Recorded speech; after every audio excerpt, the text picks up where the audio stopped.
Okay. But if she needs help, so it just says blank. If you push blank, then it'll turn on. Welcome back.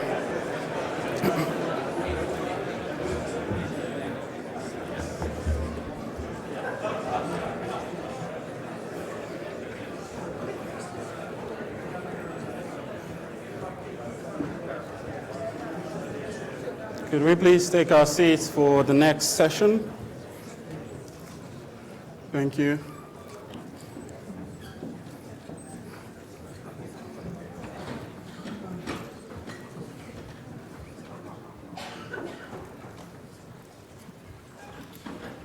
Welcome back. I hope we've all been refreshed and energized for this next session.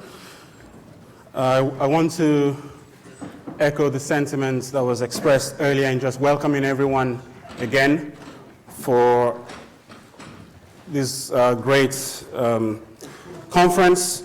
My name is Victor Emma-Amadah. I'm a PhD candidate here at the Faculty of Divinity in Cambridge, and it's my pleasure to introduce this session titled Challenges in Phenomenology and Hermeneutics. And our focus here would really be to explore possibilities, difficulties, and prospects for the exciting considerations before us. Before I introduce our guests, basically the proceedings would be like the last session. We'd have 20 minutes of presentations for each guest, which will go back to back, and then we'd have 30 minutes for questions and answers. Without much further ado, let me introduce to you Dr. Jessica Frazier, lecturer in theology and religion at the University of Oxford and fellow at the Oxford Center for Hindu Studies. Dr. Frazier teaches Hinduism, Indian philosophy, and the study of religion. Her work explores philosophies of selfhood and experience, truth and ontology, and doing this at the intersection of Indian thought and also post-Heideggerian philosophy, particularly Gadamer. Her last work is titled Hindu Worldviews, Theories of Self, Ritual, and Reality. Forthcoming books include Religion, Hinduism, and the Sacred, as well as a philosophical exploration of the sublime in modern thought. Today she'll be speaking to us on the three persons of Gadamer's new Trinitarian Ontology. Please welcome her.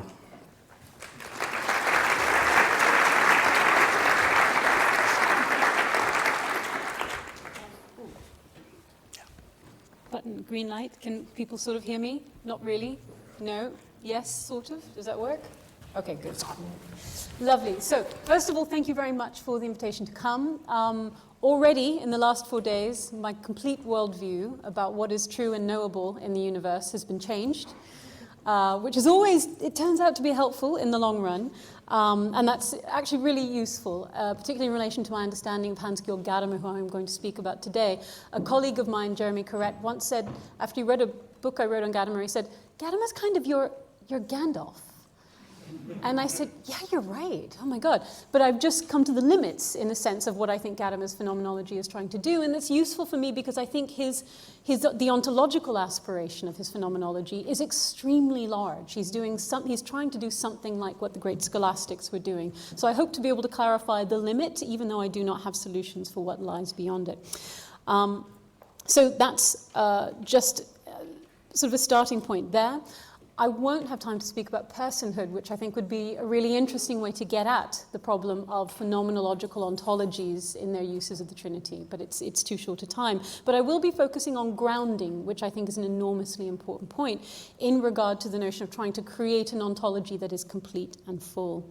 And just I ask for your patience insofar as, am I the only person who's speaking on a non-Christian theologian? Am I the only non-Christian theologian speaking on a non-Christian theologian?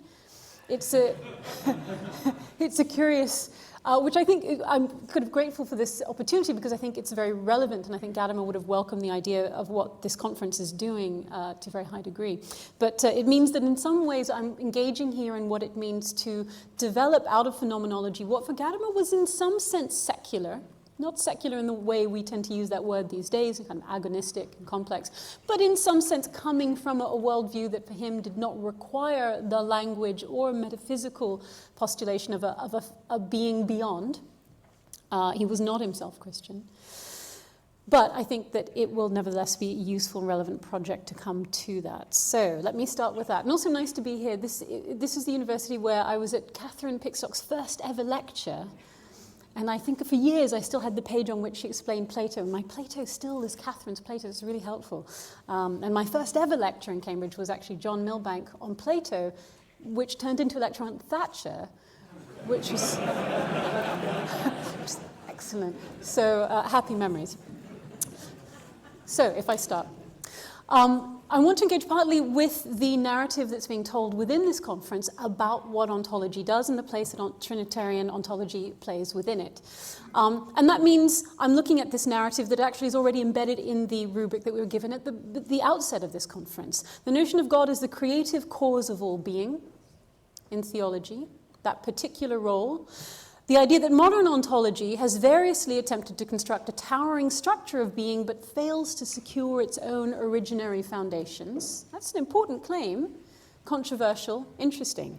And the idea that the Trinity is the one thing that is, we may argue, free from all foundations.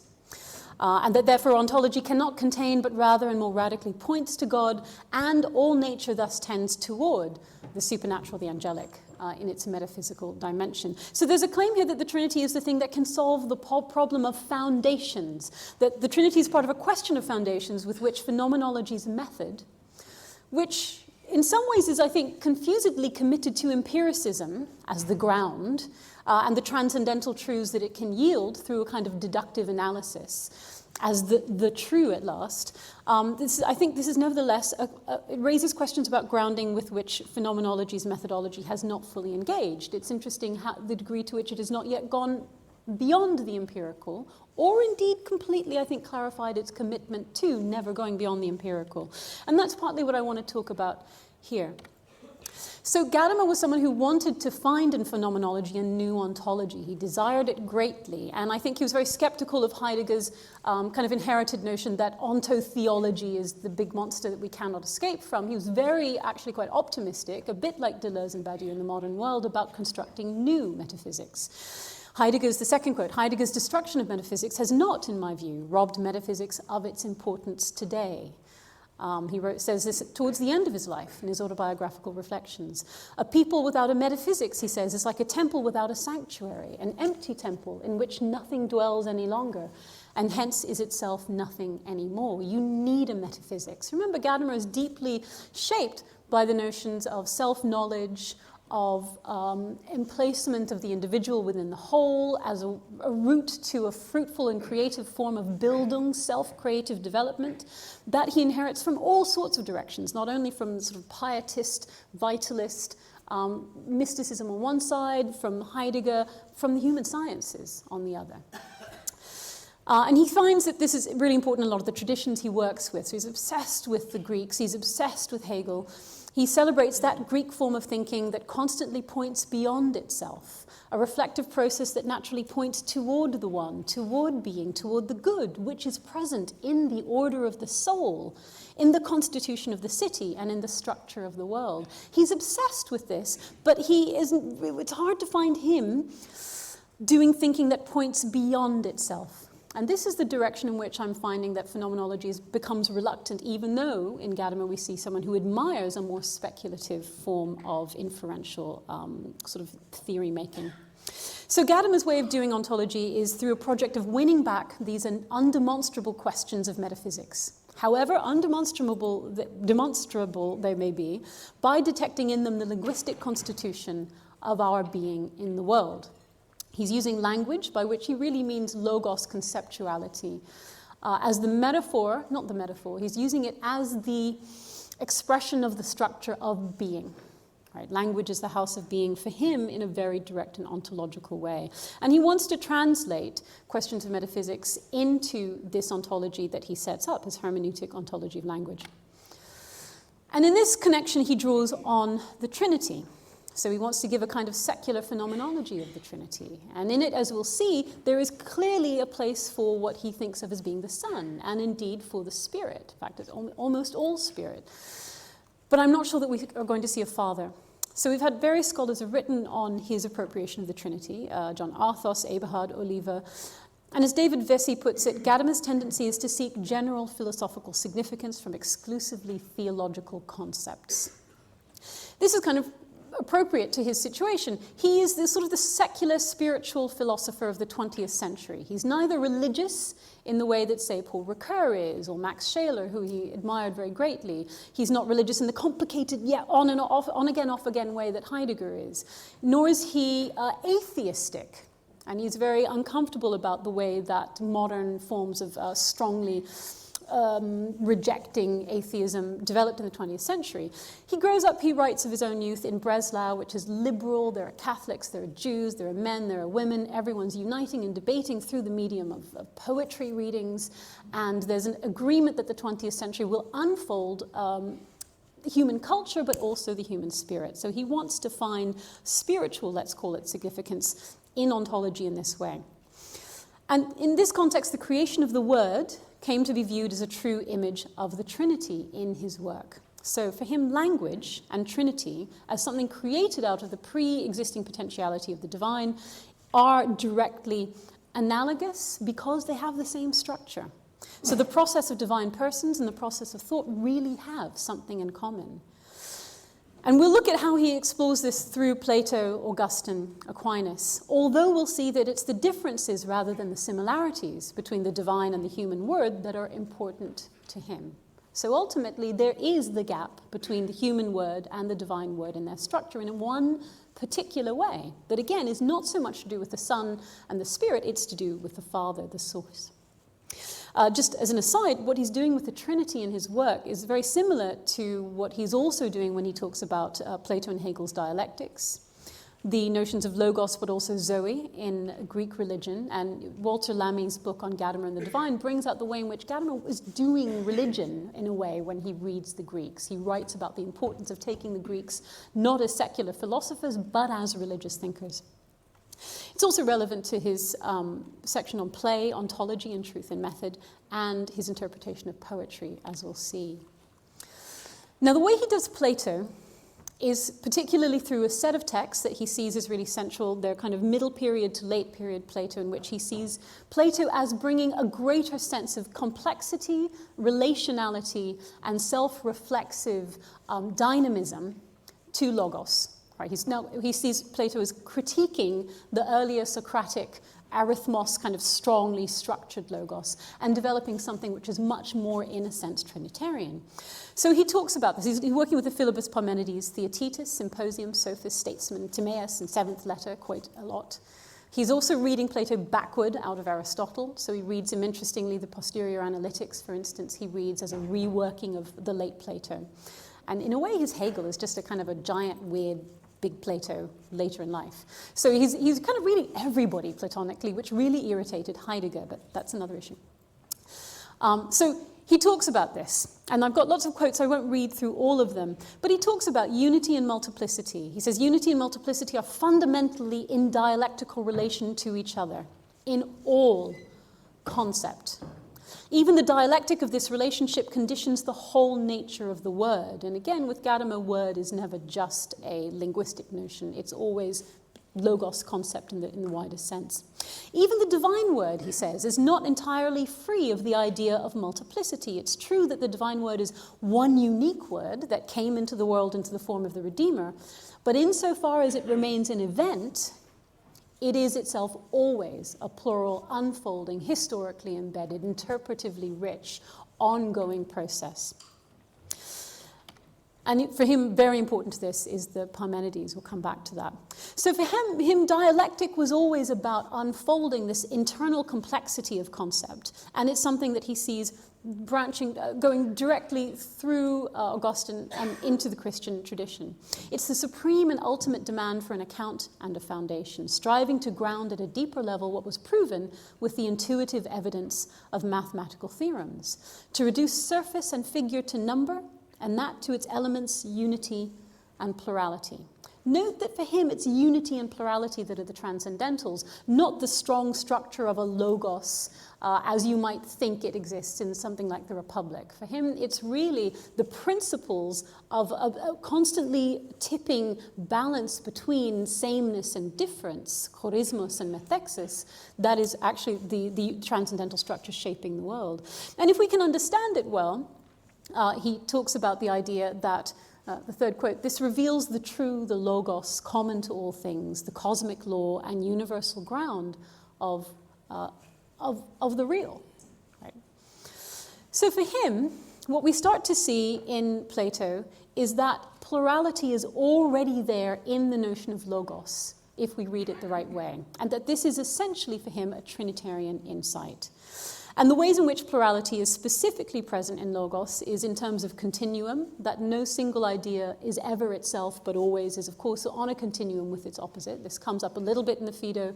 It's strongly there for him in the Parmenides, kind of contrast between the tall man who suddenly becomes short when he's next to a taller man. And he also finds it in Aristotle in interesting ways to do with the soft boundary between concepts. It is, of course, also for him, obviously, a plurality that relates to context. So this is how we mostly know truth and methods notion of hermeneutics, that every context changes the subject. There is no subject. There is only a constantly emerging, dialectically horizon-shaped truth, which is dynamic at its very essence. And he also brings out the sense in which reflexivity, self-reflexivity, which is always true of concept, because it's always manifesting in thought, creates an intrinsic dynamism to the very fabric of being. Every thought, every being, everything is constantly emerging, changing, shifting, growing through that very principle of its own self-awareness and integration into the whole. So Christianity is getting all of this.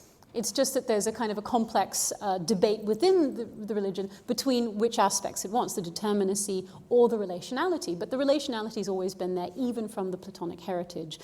The way that Augustine brings this up and uses it, he sees as a kind of a hermeneutic problem, a fruitful aporia, because for Gadamer, Augustine kind of is addicted to the eternity which he sees in something like the Phaedo of the Republic, but he also is always voicing the complexity and plurality that we find within texts like Parmenides. What Gadamer gets out of this is if we saw relationness and, in a sense, participation, something like spirit coming out already in the notion of logos, for him, Augustine brings to the fore the notion of incarnation. It's the non-Greek idea, the Christian idea, that corrects the Pythagorean addiction to eternity, and thus allows us to do justice to the being of language and to being itself.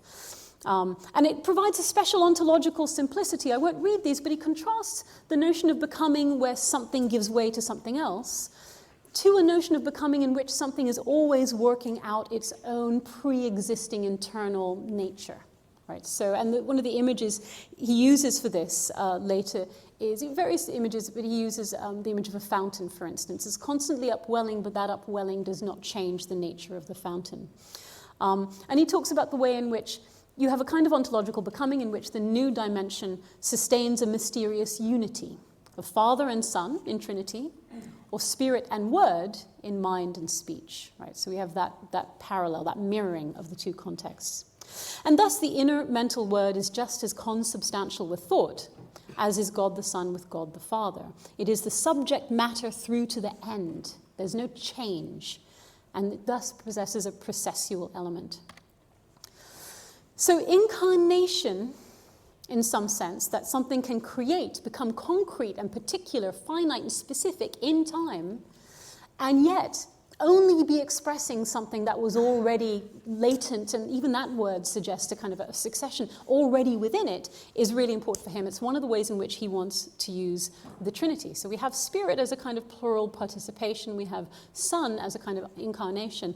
And the other thing he wants to get out of Augustine is the notion of a kind of inconceivability. A lot of themes that already John Milbank brought up, but the notion that Platonic, Neoplatonism had Gnostic ambitions that the Trinity is able to slap down, right? The need to know in a certain kind of way, not merely because we should be more humble, but because we need to recognize the limits of the conditions of our knowing. So for Gadamer, Augustine is always inspired by Neoplatonism and thereby achieves the overcoming of gnosis. If that is so, then one actually finds a limit to human understanding here, and this is what requires faith, one of the few places in this huge century-long work in which he uses the word faith. And this invites us, the last quote, to a challenge. It is a challenge and invitation to try and think that which continually transcends the limits of human understanding. He wants that, he needs it. He recognizes that the way that people are doing philosophy around him and to date is having trouble acknowledging those limits. The Trinity will help. Now here's where we come to, in a sense, the limit on what he thinks the Trinity can do for him. In the end of the section, the famous section from 418 to 422 in the current continuum version of Truth and Method, where he talks about the Trinity, he moves through Plato to Augustine to Aquinas. And here, on the one hand, he celebrates Aquinas because he is able to express the complete structure of the conceptual potentiality that is the Logos, intrinsically, outside of time, in its own nature, as an ontological ground of its own. So he's interested because Aristotle, he goes beyond Greek reasoning's belief in the lucid and determinate nature of ideas. Christian faith has allowed the divine a more expansive vision. And what Aquinas does is he foregrounds the pre-incarnate potentiality of the Logos as an eternal reality in the divine mind. And he talks about this. Insofar as knowing itself, the divine mind likewise knows all beings. The word of God is the word of the Spirit that knows and creates everything in one intuition. The act of production disappears in the immediacy of divine omniscience. Creation is not a real process, but only interprets the structure of the universe in a temporal scheme. And he's fascinated with this image. The primary image is that of the fountain, an emanation, that from which something flows, but which is not deprived or depleted. He's fascinated with Aquinas' attempt to think the divine mind with all the forms in potentio within it. But he can't go there. He nevertheless says, ultimately, we cannot follow the theologians. There is a difference between the divine mind and the human mind. The imperfection of the human mind consists in its never being completely present to itself, but in being dispersed into thinking this or that. Our intellect is imperfect, not completely present to itself in what it knows. Remember, that's partly what furnishes the ongoing dynamic plurality, richness, and creativity of the incarnational dimension of being. We wouldn't want it to be completely present to itself for him. And this is why we cannot rest content with the theologians. The word of human thought is directed toward the thing, but it cannot contain as a whole within it as a whole within itself. But that's okay for him. There's a positive side. It reveals the true infinity of the mind. The human mind model is better, in a sense, for him than the divine mind model, because it is a constant upwelling fountain that allows for infinite creativity. He says that does not happen with the divine mind. So moving 46 seconds. Moving towards my conclusion. For him, he wants there to be Trinitarian principles of being. There is for him intrinsic plurality and participation. And for him, in a sense, that's his spirit. There is a dialectical relationality. That is the relation of the persons in the Trinity. There is a rich complexity. And this is lent by the intrinsic relativity of the qualities, the intrinsic and dynamic contextuality of ideas, the speculative self-constitution of ideas. All of these make that complex plurality and its dynamic character. And all of this is part of an incarnational creative process. It's the incarnational form of creativity, a working out of what is already there, ready to come into a concrete form that fascinates him and that he wants to grab, in a sense, as a positive of being, whether you're Christian or secular. And he wants to keep the mystery and indeterminacy there. But he kind of wants us to go with the bad infinity of the human mind, to use a Hegelian model, rather than the completeness of the divine. So 2 slides and I'm done. What I really think about this, it's made me realize, is that what Aquinas does when Aquinas thinks toward the divine mind, which he knows he cannot understand, but tries to unpack the fabric of what that would look like, is what Gadamer kind of wants to do, and loves when he finds it in other people's thought, but will not go there himself. Is there a kind of failure of speculative inference to the ground of all of this in the phenomenological tradition as we find it in Gadamer? And I think maybe that extends more widely to the tradition as a whole. One could talk about causal ground, that which is the source causally, ontological ground, that which underpins ontologically, or the eidetic ground, those principles which prerequisitely create the possibilities for form. He's not happy with doing any of these. They're kind of outside of his remit, but he's fascinated with those that try to posit an eidetic, conditional, pre-incarnate, if you like, reality at that level. So he's fascinated with Zoe and Logos and Arche and Epagog in the Greeks, the indeterminate dyad in Plato, mathematics, absolute spirit, and Hegel's inverted world. And the analogy that he comes closest to when he tries to speak about this reality is the analogy of poetry. For him, poetry is almost the place. If you ever read his book on Paul Celan, he's suddenly doing something like theology. And he's using language that sounds like theology. And he wants to talk about the roots of the word and how they go back into what is called the breath crystal by Paul Celan, that strange crystalline, fertile structure within the self from which all language and all experience comes.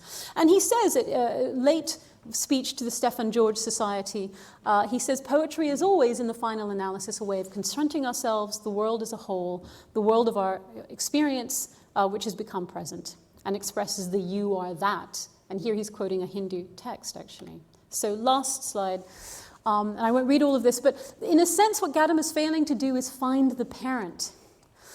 And he keeps saying the realization of that concept even now exceeds our grasp. Almost the last line of one of his most important essays on Hegel, he leans towards it but wants it. He repeatedly points to a vital presence and some kind of speculative reality that is the underlying character of meaning, but does not go there. And I think his reticence calls us to answer. We might find solutions in people like Deleuze and Badiou, who I think are addressing the same issues, though I don't think really solving it. There are interesting analogies one could make with physics when we think about, talk to a physicist about what it would look like to have being before the Big Bang, before time and space. This is a phenomenological question that is actually extremely profound and provocative.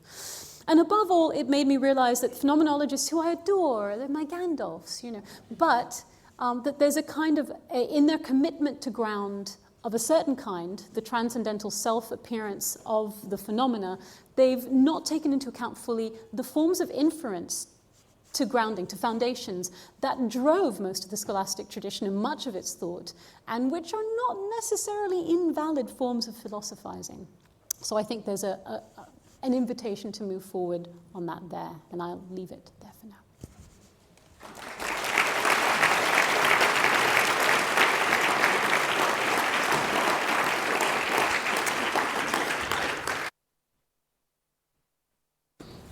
Thank you very much. Just to push us further along, let me introduce to you our next speaker, Professor Emmanuel Falque, Honorary Dean of the Faculty of Philosophy at the Catholic University of Paris.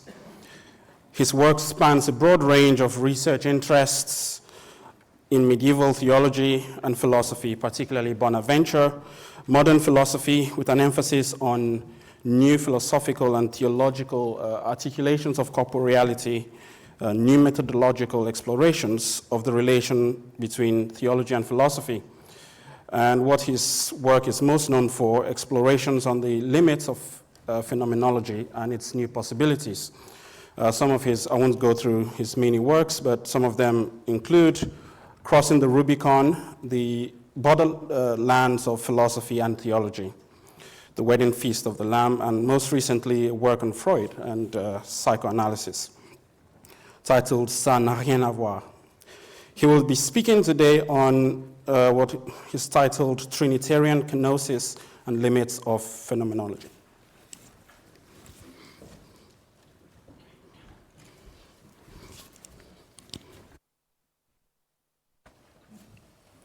So I want to thanks first for the invitation and to thanks Barnabas Asprey for the translation of my text. So I have a text, it's a long text, so I will comment my text and just read the beginning and the end of the text.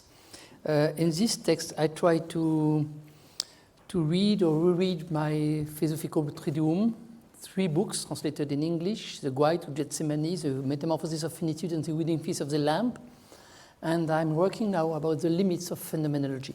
So the aim of this paper is to reread my 3 books in a Trinitarian perspective and to show how we need, or how I need, a Trinitarian ontology, and to show how the debate between phenomenology and theology can help us to develop this sort of Trinitarian ontology. We must acknowledge the long journey undertaken by phenomenology, because by its pitfalls a possible renewal of thought is born, not by abandoning or denegating the phenomenological method, but by its possible molting or transformation as a result of its own inefficiency. In their own time, I will quote some philosophers who are not declared as phenomenologists.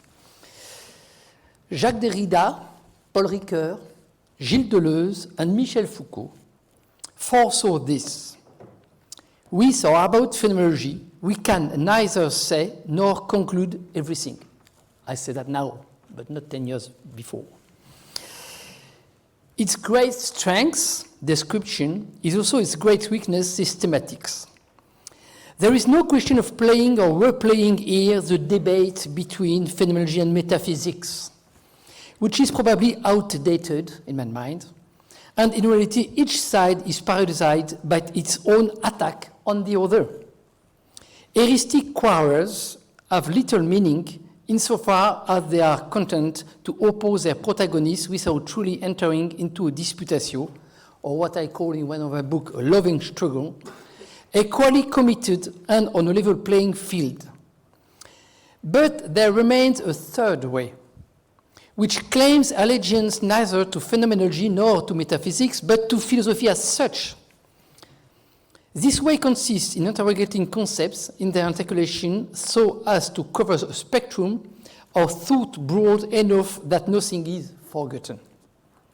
There is this strange feature about the gaps in phenomenology, that their lack reveals what we must today investigate, not so much to fight against it, to otherwise orient it.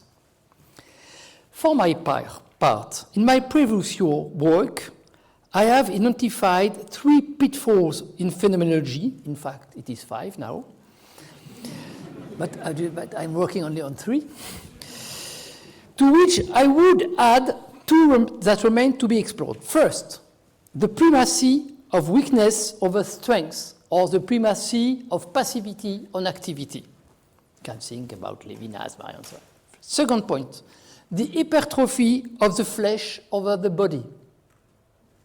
Third point, the a priori of meaning over chaos, because of intentionality in phenomenology, of meaning in hermeneutics.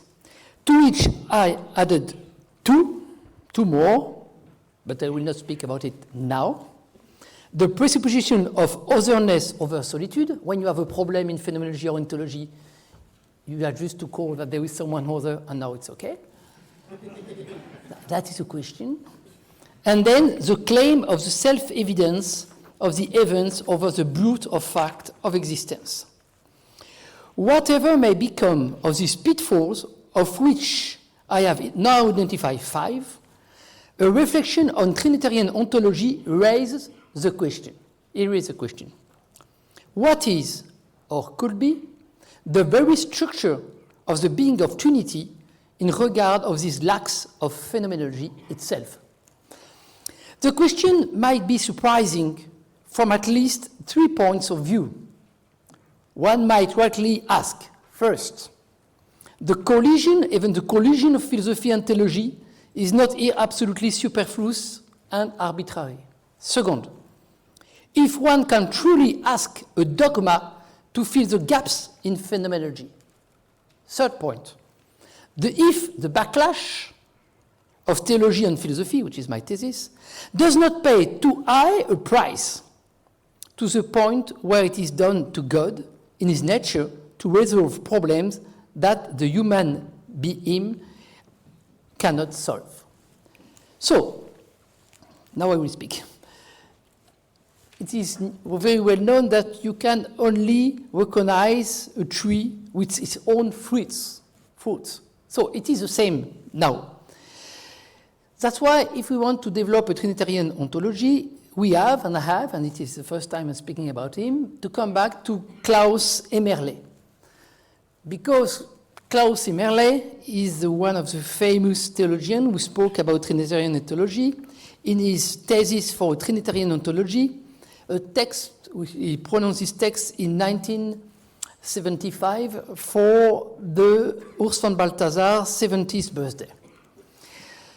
In fact, it is only a small text, you know it, a programmatic text, but he said, first, we need an ontology for theology's sake, and we need also ontology for philosophy's sake. So, I would say, I can say that Klaus Emerle crossed the Rubicon first between philosophy and theology. But in the inverse way of that I want to do, or what I am doing now. Because Klaus Emerle is a theologian. I'm not a theologian first. I am also a theologian. But I am first a philosopher. It means that the beginning of the thinking of Klaus Emerle is Trinity. The beginning of my thinking is humanity, because it is a difference not of the content, but a difference of the point of departure.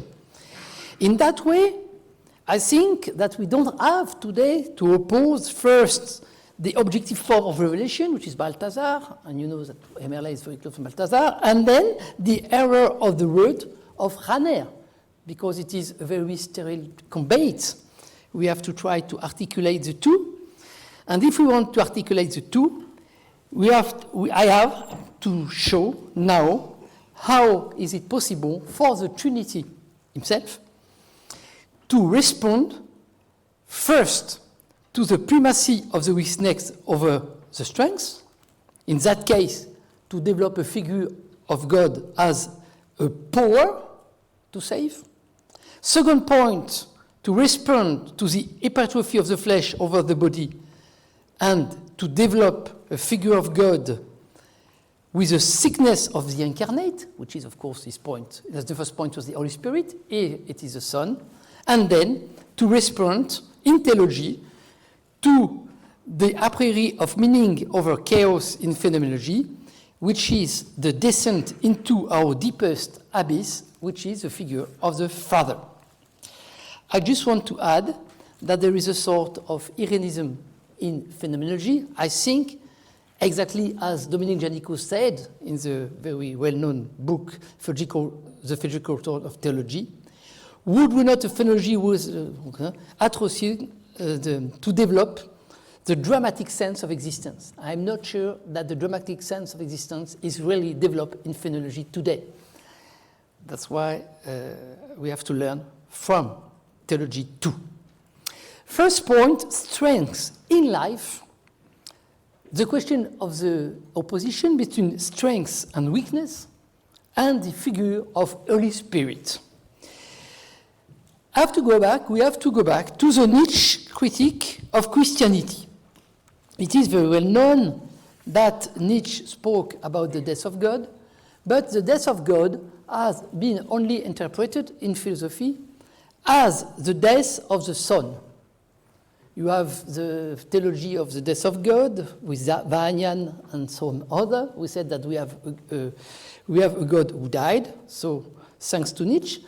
And the second interpretation is the Jean-Luc Marion's one, which is coming from Heidegger, when he said that the death of God is the death of the idol, but not the death of the icon.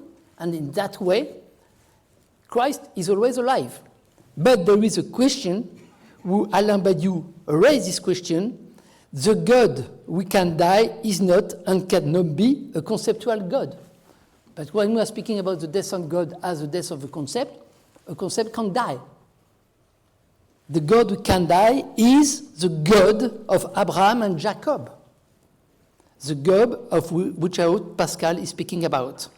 So, what does it mean, the death of God? In my mind, it is the death of the Father or the death of the Holy Spirit, and that is a question for today.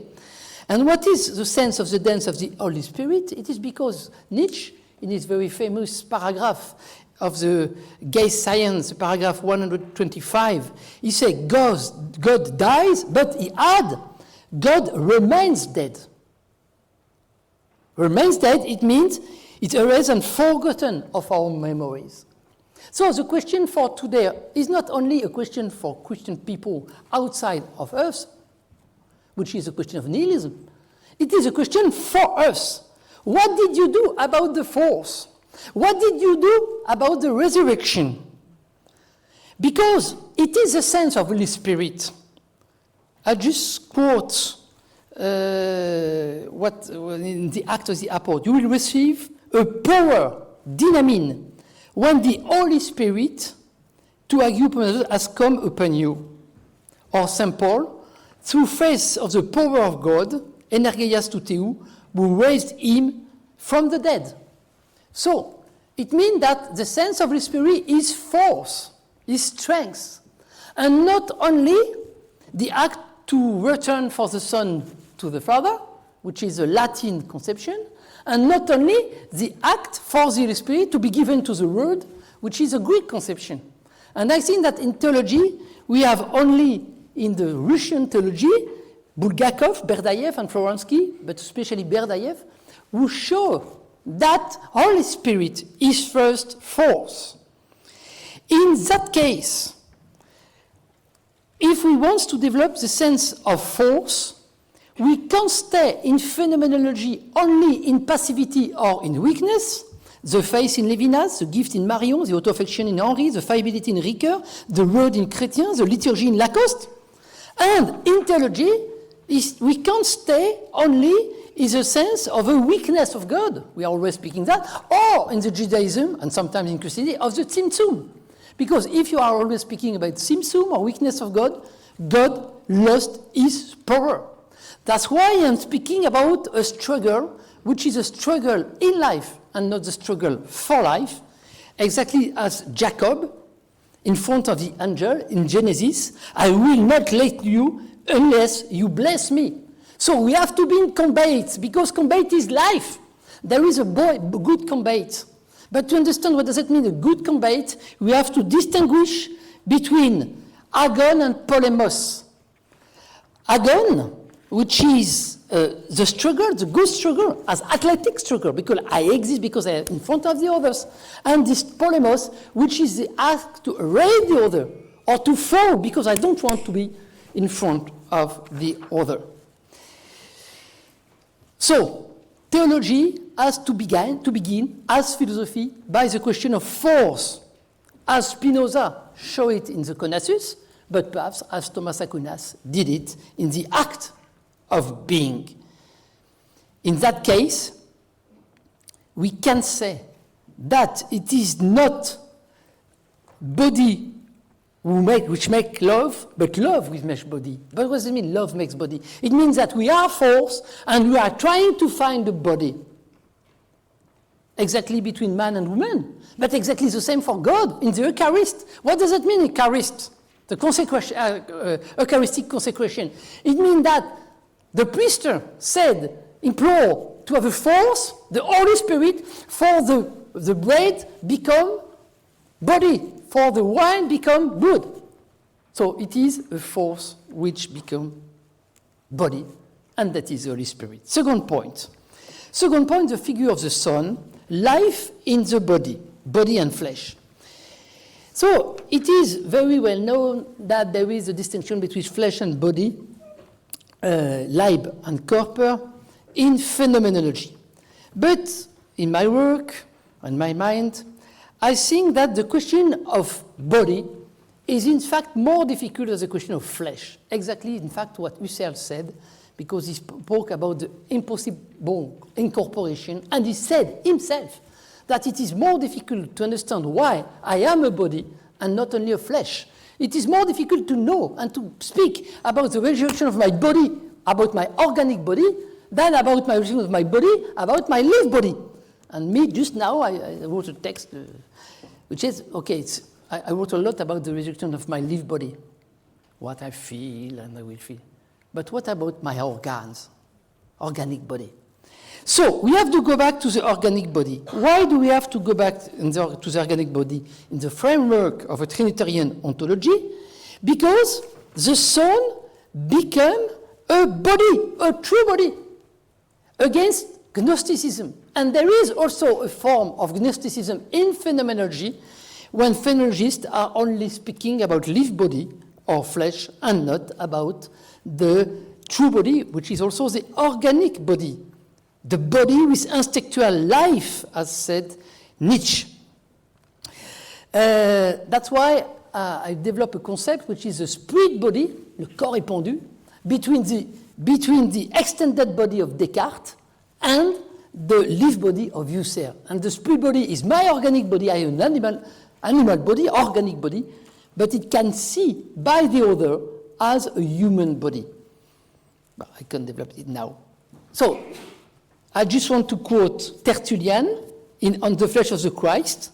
For the Son was looked as a man, for no other reason, whatever than because he existed in the corporal substance of man.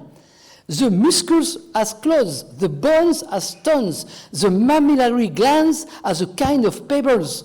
Look upon the close junction of the nerves as progression of rods, the branching, of course, of the veins, as winding rivers, the down as moss, the air as grass, and so on. The Christ incarnated has got a true body as my body, stomach, and so on. So the second point in the Trinitarian ontology is to develop the figure of the Christ as organic body in incarnation and the question of resurrection to respond to the pitfall of the hypertrophy of the flesh on the body in phenomenology. Third point, descent into the abyss, the a priori of meaning. This third point wants to respond after to the primacy of the weakness of the strength and the hypertrophy of the flesh of the body, to the a priori of meaning over chaos. And here it is a figure of the Father. Why? Why do we have to speak now about chaos? Because there is a presupposition of meaning in phenomenology, because there is always sense or meaning in intentionality, and Husserl said in the Cartesian meditation at the paragraph 16 that we have to come back to the mute experience, but the mute experience has to give sense, and Paul Ricoeur, I know him, I love him, but I disagree on that point, because for Paul Ricoeur, in interpretation, you have always sense, even when he's interpreting Freud. That's why I wrote a book on Freud, to respond to Ricoeur. For me, if there is a silent experience, because it is experience is under the question of sense, under the question of language. It means that we have a part of animality in ourselves. But what is animality? Animality doesn't mean that we are animals. Animality is a methodological concept to say what does it mean if I am a body without a spirit? Because an angel is a spirit without body. But we always want to be angels, spirit without body, exactly what is the cogito in Descartes, only in the second meditation. But what does it mean if we are animals, a body without spirit? As said Spinoza or Nietzsche, we can do some things that we can do because of our spirit. He took the example of an insomniac or a somnambule. When you are somnambule, you can do some things, and then if you wake up, you fall. So it means that there is a force on the body, as said Spinoza. We don't know what the body can. And if there is a part of animality in ourselves, there is also a part of bestiality. And what is the difference between animality and bestiality? It is the fact that bestiality is the capacity only for human being to fall under our animality. It is because in theology we never speak about animality, that we don't see the distinction between animality and bestiality. Animality is just done because we are bodies, instinctive body. But bestiality is the capacity only for human beings to fall under the animality to do things, pornography and what we want, that animals can't do. So we have to distinguish between two sorts of anguish, the anguish of finitude, first, and the anguish over the sin. So we have to have a discussion, and I did it, between Martin Heidegger first, about the anguish of finitude, exactly what the Father is doing, because where we are going, the effort, the Father is going with us. But we have also to have a discussion with Pascal, Blaise Pascal, about the anguish of sin. Why?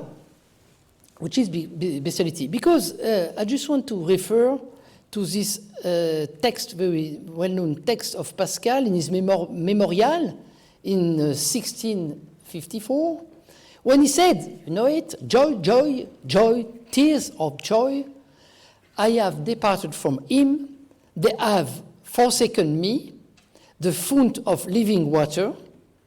My God, will you leave me? Let me not be separated from here forever.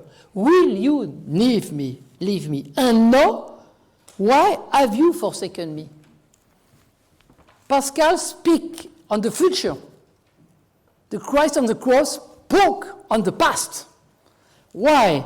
Because there is an anguish which is not only the anguish of faith or the anguish of the other who don't believe anymore, but the anguish in faith. It means that where I am in love, I am immediately anguished to be separated. It means that the salvation is not only to ask to the Father to avoid me of sin or to prevent me of failing, but to be there with me where I am in my bestiality or in my sin. Because the salvation, in my mind, is not to say now it's finished, because when you say that, it's going again 2 days after. But is it possible to not be alone where I am? And it is the sense of the Father. I conclude. To demand a Trinitarian ontology and to confront it at the limits of phenomenology is thus to renew both philosophy and theology. Philosophy, or rather first of all phenomenology, in that the primacy of weakness over strength, the hypertrophy of the flesh over the body, and the a priori of meaning over chaos, ends with the development of a phenomenality of which only the subject is the measure. It could be today, as a result of the authors who have preceded us, that the demand for passivity or vulnerability forgets what there is of a necessary struggle for survival, especially in sickness, struggle of life, in sickness. That the continually invoked experience of the flesh skips over organicity, even animality, of which we are also made. Third, and that the constant quest of the rational, especially in intentionality, no longer leaves any space for a chaos which yet remains like a beyond meaning or extra phenomenal rather than antithetics. But Trinitarian ontology reinvigorates theology in turn, even the Trinitarian dogma itself, in the form or person of the Holy Spirit, who, at least in Christianity, makes everything begin by a new creation and that the power of the Spirit, which the Father used as the Son received.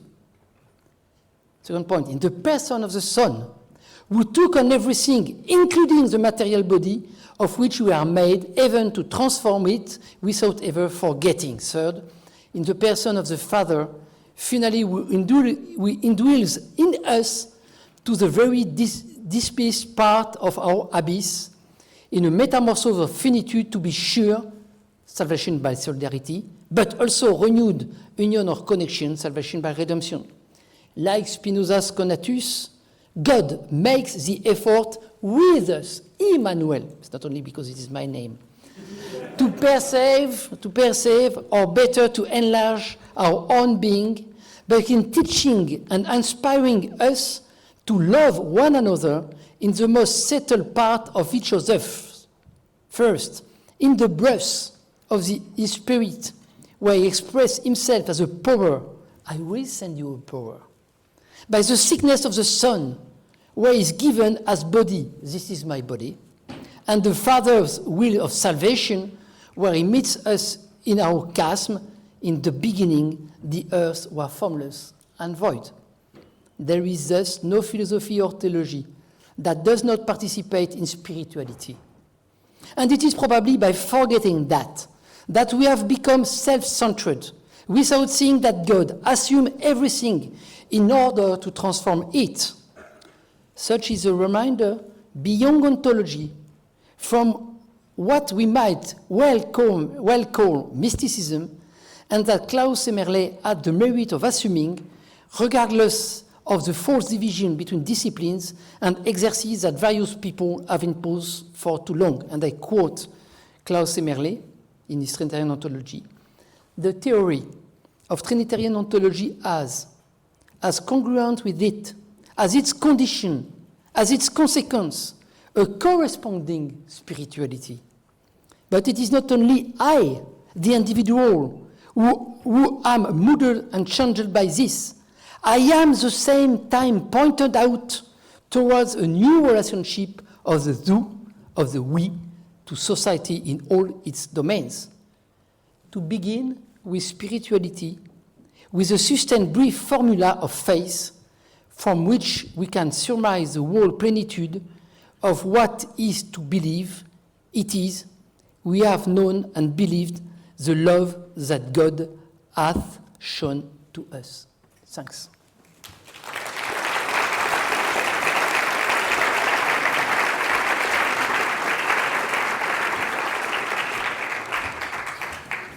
Thank you very much. And for our third presentation, we welcome Professor Judith Wolfe, who's Professor of Philosophical Theology at St. Mary's College School of Divinity, University of St. Andrews. She works on a wide range of research interests within theology, philosophy, and literature. But her main research focus is the theme of eschatology within these interests. Some previous works include Heidegger's Eschatology, Theological Horizons in Martin Heidegger's early work, and a forthcoming work on philosophical myths of the end. Her paper today is titled Eschatological Being. Thank you very much. I'm delighted that there is a session here amid all our regained metaphysical confidence. Can you all hear me? Is it all right from the back? No? My microphone is on. It's just very far from my mouth. Is this one on? Can you hear me now? Sort of. Okay. I'll talk loudly.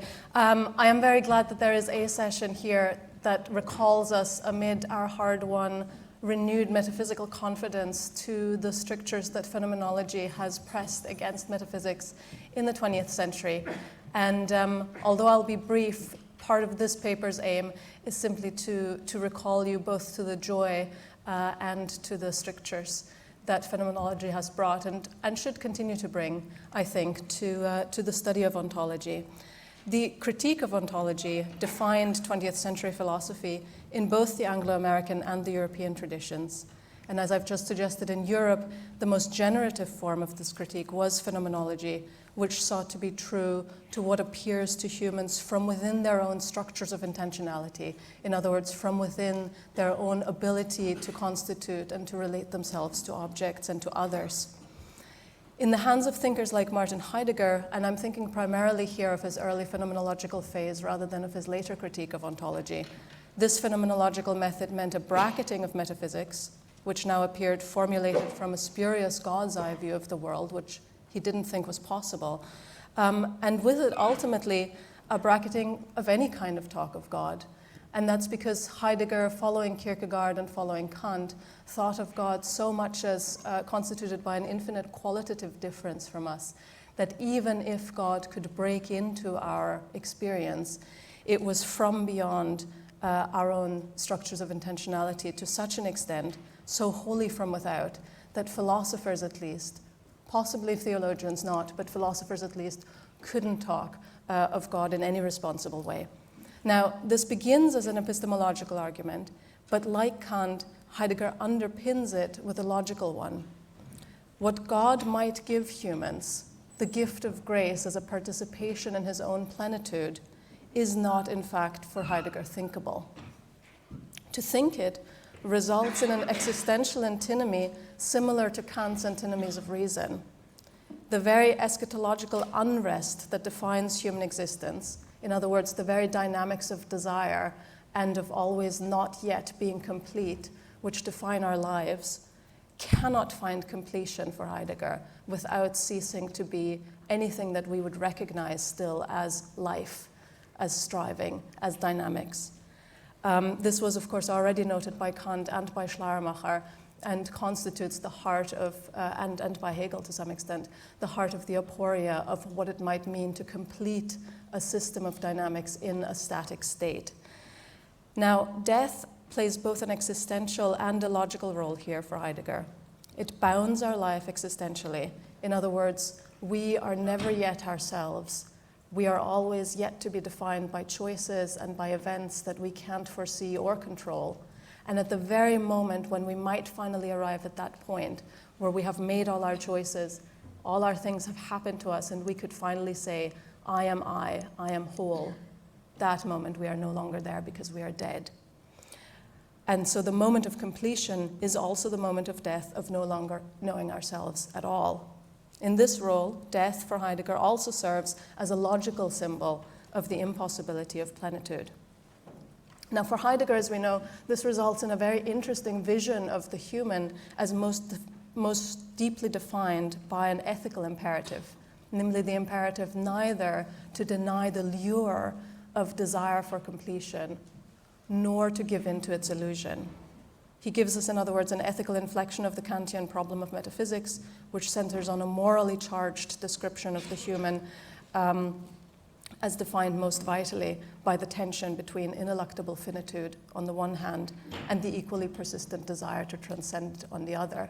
And the end of philosophy on this account is no longer any kind of formulation of a transcendent ideal, but the sustaining of this authentic human existence between those two poles.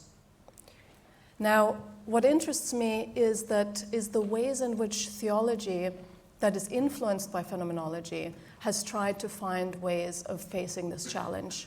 And there are two main ways that were developed in the 20th century and to some extent continued in the 21st century. And I'll call them the diastatic and the diathetic. So on the diastatic model, diastatic models mean ways of accounting for the human being that want to say that far from bracketing, far from being able to bracket an eruption of God from without, from a phenomenological description of what it means to be human, phenomenology, quite to the contrary, can't fulfill its job, even of describing the immanent realm of human existence, without recognizing that there is always already an opening out of the human towards the divine. And that's primarily in accounts of desire, for example. By the diathetic, I mean, on the contrary, accounts which, and this is, of course, Henri de Lubac and so forth.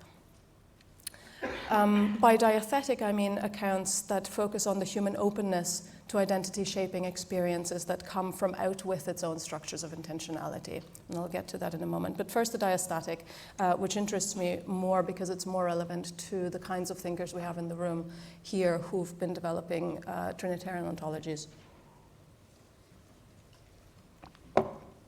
So as I've just said, Catholics such as Henri de Lubac, who's following Maurice Blondel on this, Edith Stein, Karl Rahner, argued that rather than naturally bracketing any speculation about supernatural origins or ends to human existence, phenomenology in fact fails in its core task of describing human intentionality if it ignores the inalienable presence within human self-consciousness of something that transcends it, an orientation towards the supernatural. The Catholics parse this inalienable presence in different ways. Rahner as the horizon of all the acts of human knowing, Edith Stein as the infinite towards which the finite always breaks open, but most influentially de Lubac following Blondel as a natural desire for the supernatural. Although Blondel stressed that only God could reveal himself as the fulfillment of the God-shaped blank spaces, as he calls it, that we feel naturally, yet these existential needs themselves are an inalienable part of human experience and therefore can't be excluded from phenomenology. Now, de Lubac takes a step beyond that. He shifts Blondel's terminology of need to the more positive terminology of desire and argues that the experience of desire is not a mere recognition of lack, but rather itself already an indication of an identity-shaping divine call. Stein, Rahner, Blondel, and de Lubac all trace their responses back to Thomas Aquinas, interestingly. In other words, the challenge posed by phenomenology spurs them, and this is really important for us, I think, and an important part of that phenomenology can play for us in our theology. Phenomenology and its challenges spur them to go back to the resources that they find in the Fathers, in Augustine, Bonaventure, Thomas, and so forth, and to read them in a phenomenological light, seeking in the ancients discussions of anamnesis, of divine illumination, of desire, veins of experience that won't be ruptured by the phenomenological razor. Secondly, the diethetic. Instead of trying to accommodate an openness to the transcendent in human structures of intentionality, people like Jean-Luc Marion, Emmanuel Levinas, Jean-Yves Lacoste, and so forth reject the frame of intentionality altogether, instead arguing that the most important phenomena, even in everyday life, not even talking about God, are in fact those that claim or overwhelm us from outside our own intentional movements. Great music, the face, the flesh. It is precisely these erupting phenomena by whose affect we are constituted. And so for the theologian, this means that we are not in fact making a phenomenologically exceptional case when we speak about God as erupting into our structures of existence, because many kinds of phenomena do so. And as with the diastatic approach, therefore, talk about God is saved from the phenomenological critique by restaking the ground of phenomenology from within phenomenology itself. Now, theologically speaking, of course, it's interesting that these two strategies, the diastatic and the diethetic, can be mapped crudely onto the ancient division, or not so ancient, but the Reformation division of theology of glory versus a theology of the cross. Because in the first approach, the diastatic, we have an essential confidence in the continuity between our own structures of intentionality and knowing and the divine, whereas in the diethetic, we have an assumption of God as erupting, alien from without. And so, ontologically speaking, the first conceives of God analogically as being, whereas the second conceives of being univocally and of God as beyond being. And that's, of course, why somebody like Marion needs to say that God is beyond being, whereas somebody like John can say that God is being. Okay, it is unsurprisingly the first strategy that interests me more because it's shaped the work of people associated with radical orthodoxy and of the traditions within which I find myself most comfortable. And the reason I think that desire and the language of desire and so forth has been so congenial to people like John is that it dovetails, as I've just said, with the metaphysic of participation, a participation in the Trinitarian ground of being. And this participation in plenitude also, as John has often written, calls for a different logic altogether, a logic of gift and of excess. We see this in many places throughout the corpus. Catherine has written now 20 years ago, oh my gosh, it's been so long, that the Christian desire for the good, and I quote, does not lack its object in the ordinary sense of lack, but attains its goal in and through the act of desiring. And John has put it, describing de Lubac's position, which he shares, I quote, spiritual beings in their deepest identity, allured to unity with God, even in some sense already possess this unity. Now, Catherine sees this participation as proleptically realized in the liturgy, Through acknowledgement of our brokenness and limitation, we can yet break through in this hallowed space of the liturgy to participation in the heavenly realm in which time is turned to peace. And I quote from after writing, "The request for peace can only be made authentically from within peace, from within the heavenly realm which we now do not merely impersonate." And this is where my critical point is directed. My critical point is directed both at this participatory response and at the diethetic one of Marion's theological recipients, but it is the former I'm more invested in. And I feel the need to say that the work of reconstructing an ontology of finite reality by participation in the Trinity is vital, but it is also dangerous. The danger is hinted at, I think, for example, in the fact that accounts of participation characteristically refer back to a time that never really was, a sort of mythologized Middle Ages in which this ontology of participation was real and instantiated. And I think that's necessary because these ontologies of participation don't count for anything unless they are instantiated, and yet they so manifestly aren't instantiated now. Now, of course, there are always witnesses to experiences of plenitude, of participation in plenitude, personal testimony and so forth, but those are always precarious. They're always subject to disconfirmation. You know, I thought that I was experiencing God, but really it was manipulation, or to over-narration, or to re-narration. Just ask anybody whose family has broken apart. And so narratives of plenitude are hard to shield from, as I say, over-narration, and also from an over-valorization of political utopias or other perceived instantiations of Trinitarian participation. Now, John has a lot to say about that, and I look forward to all of it.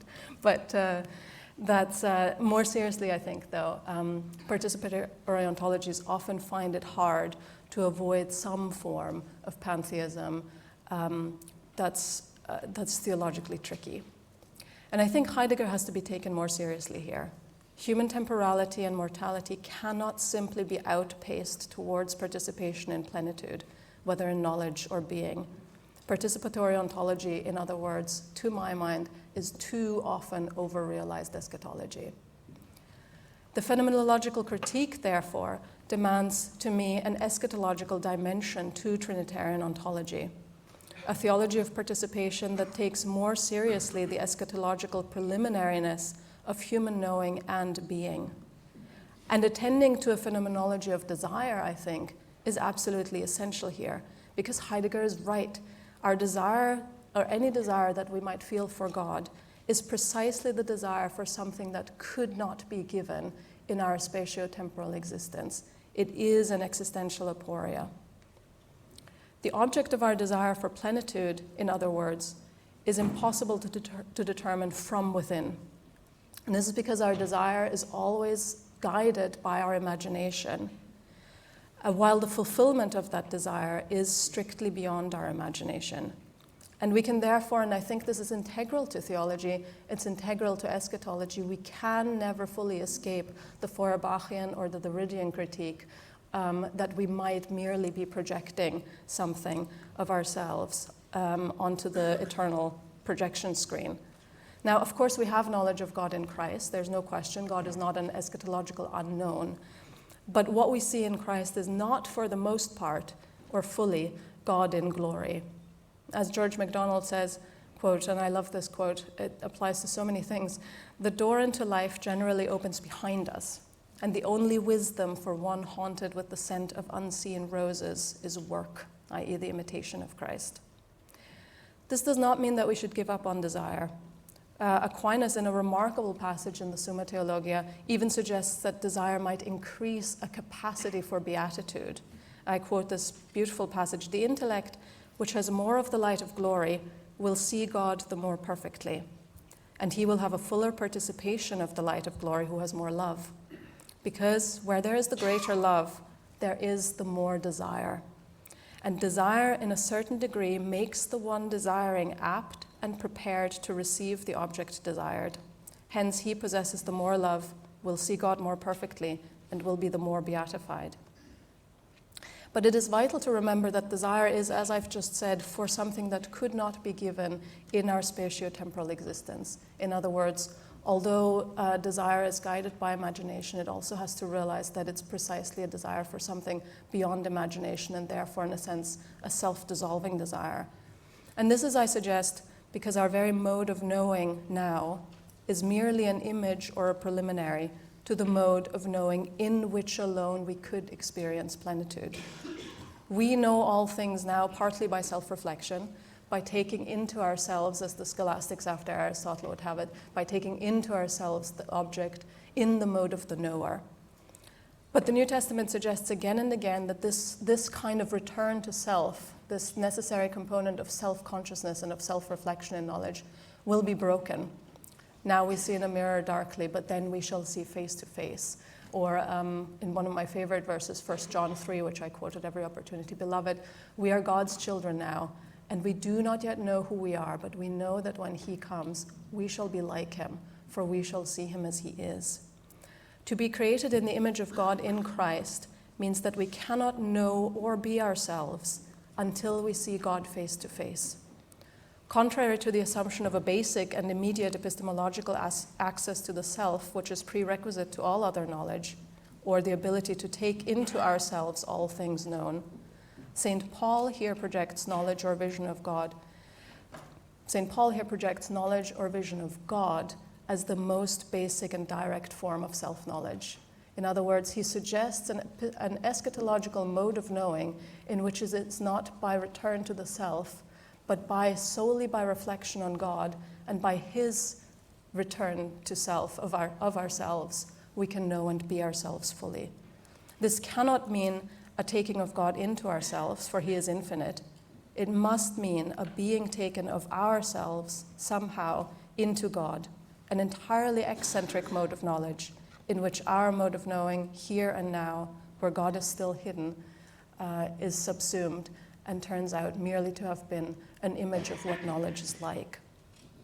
But we can live our being towards death, our being in this life now, as a being towards self-surrender, a surrender that's not merely incidental to our entry into plenitude, but part of it. And this, of course, is an epistemological inflection of Mark 8:35. "For whoever wishes to save his life will lose it, but whoever loses his life for my sake and the Gospel's will save it." And so Martin Heidegger's being unto death is by itself, for the Christian, a being unto God. Thank you.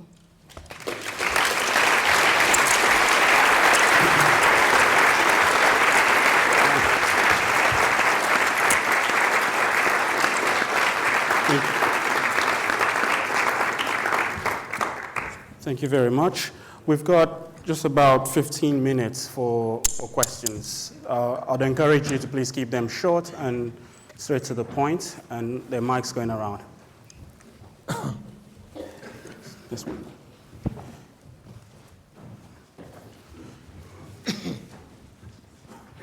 Thanks. Thank you all very much. My question is for Jessica Frazier, and there's sort of a very quick question, but then of course I have to ramble on for a bit. But the question is, what about the mind of God? Because there's, not just the mind of God, but the mind of God is the mind of Christ. Because there's something remarkably un-Trinitarian about this emphasis on the tension between, the human mind and the mind of God as such, especially perhaps when rendered in these Hegelian terms as a tension between a bad infinite and the absolute, because what's immediately omitted is the mind of Christ, which Hegel calls the speculative midpoint between philosophy and religion. So I was wondering if you could say a bit more about the human mind as this sort of bad infinite, because even for Hegel, or at least on a slightly cuddly version of him, the bad infinite in its failure is at least indicative of what it is a failure of. It's an attempt to project itself infinitely because it's failed to grasp the unity of love and death revealed by the Christ event. And therefore, in the unrealizability of the human mind, it fails to discern perhaps a different kind of realizability, which Judith actually indicated via Catherine. In other words, a realizability of desire rather than thoughts. I was just wondering if you could talk about that.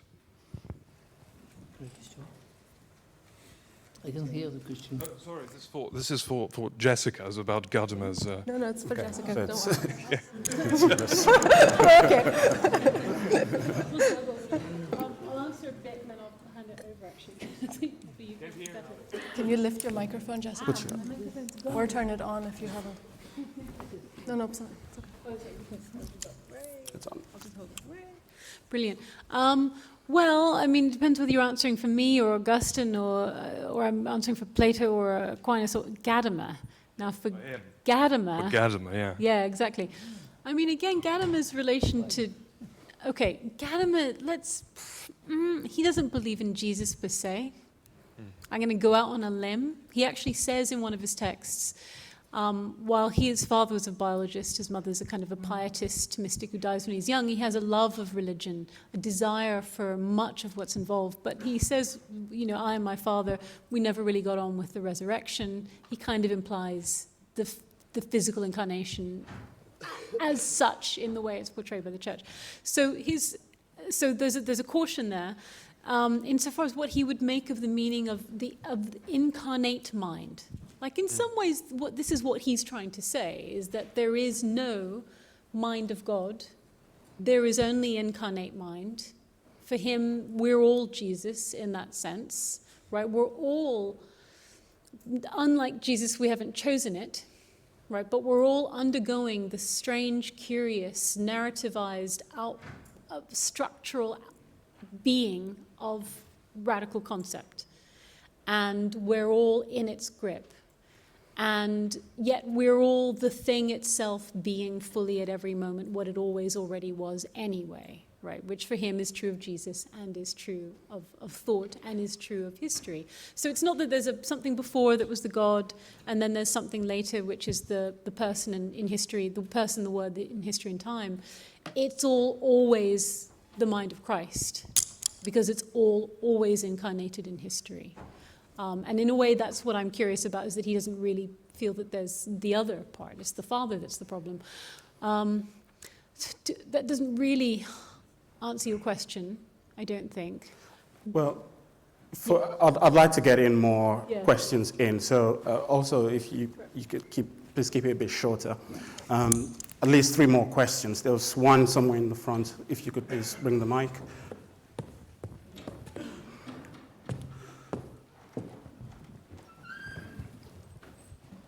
Yeah, even for Jessica, a question, because it's a bit strange a question. You tried to figure out that in Gadamer we find, in this Hermeneutics, we find a trace of the logos.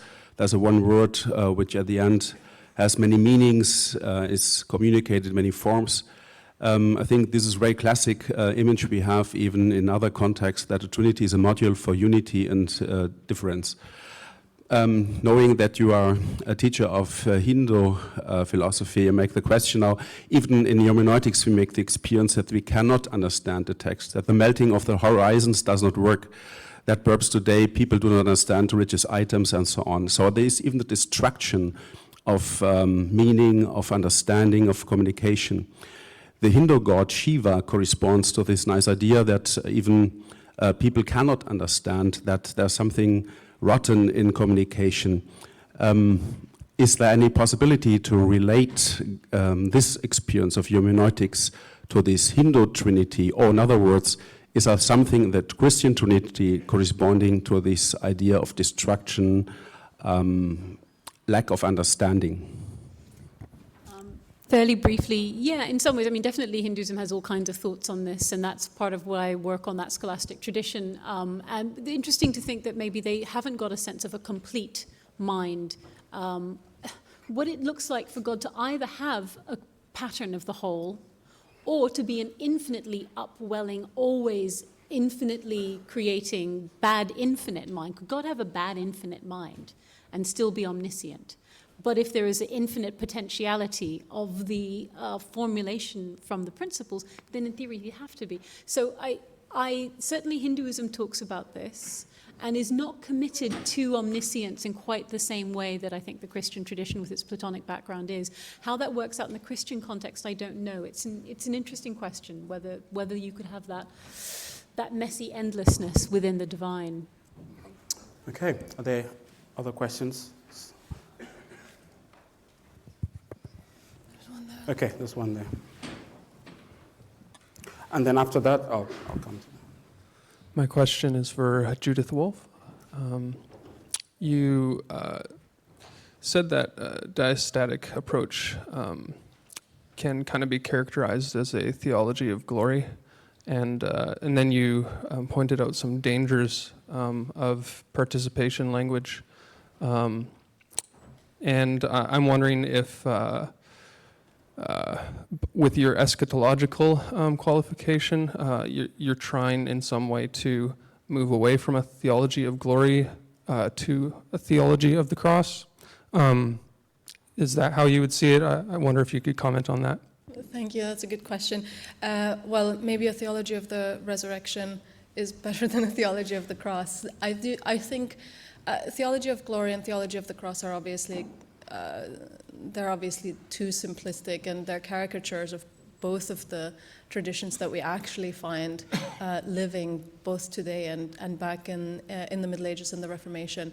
I think that what's important to remember, if I had to position myself, I suppose it would be closer to a theology of glory than to a theology of the cross in ultimate commitments. But I think that it's important to remember that a theology of the cross, of glory, properly pursued, involves in itself a sort of peripateia, that there is no way of assuming a glory that's continuous in any recognizable way or any predictable way with what we would assume to be glory or would see ourselves as striving towards now. There is always the necessary peripateia of the cross and of resurrection, and of course for us that means that glory is always an unselving.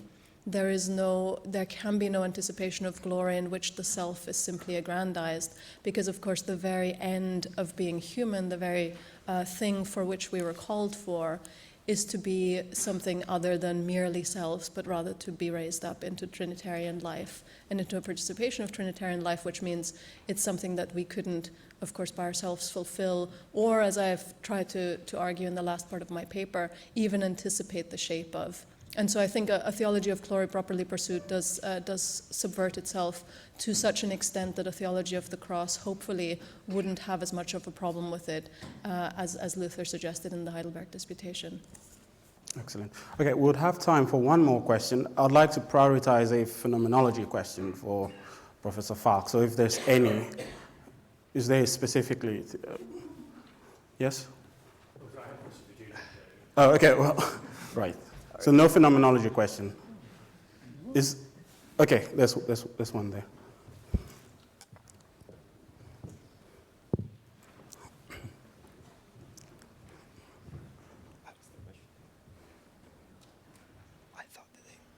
Yeah. All right, to Judith. I'm sorry. You made brief reference to conditions of time and space, but you developed your argument more in terms of knowledge and desire.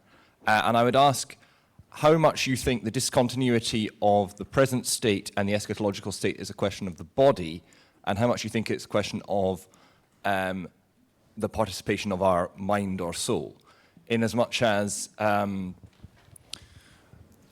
in some sense, for Thomas, grace would be the seed of glory, and in some sense, the charity of life is continuous with the charity of the glorified state. And yet, clearly, the bodily experience of that will be remarkably different. So I wonder whether you would place the discontinuity more, as it were, in the mind or the body, or whether you think that would be an unreasonable disjunction to draw.